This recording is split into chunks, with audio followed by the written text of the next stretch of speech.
కుటుంబానికి తండ్రి ఎలాంటి వారో రాష్ట్రానికి ముఖ్యమంత్రి అలాంటి వారని అన్నారు మాజీ మంత్రి ధర్మాన. సీఎం ఒక ప్రాంతానికే ముఖ్యమంత్రిగా ఉండకూడదని అన్నారు.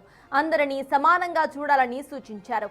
అమరావతి ప్రజా రాజధాని అంటున్నారు. మీ మనస్సాక్షిని అడగండి, ఇది ప్రజా రాజధాని ఎలా అవుతోంది అని ప్రశ్నించారు ఆయన.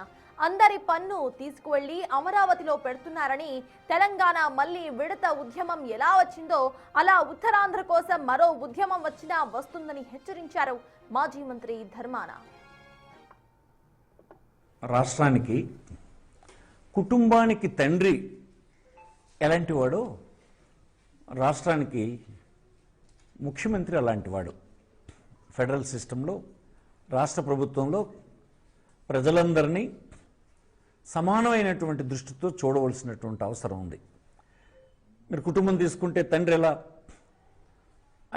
అందరినీ ఆదుకునేదానికి, ఒకరికి తెలియకుండా ఒకరికి అందరికీ సమానమైనటువంటి న్యాయం, అందరూ ఎదిగేదానికి అవసరమైనటువంటి చేయూత సహాయం అందిస్తాడో మనం చూస్తుంటాం. ప్రతి కుటుంబంలో మనకి అది అనుభవపూర్వకంగా తెలిసినటువంటి విషయం.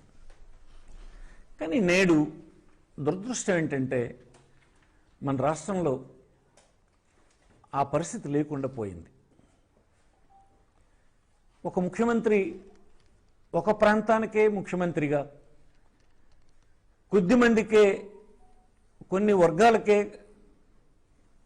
సంపన్నులైనటువంటి కొద్దిమందికే ప్రయోజనం కలిగేటట్టుగా నిర్ణయాలు చేయడానికి ప్రయత్నం చేయడం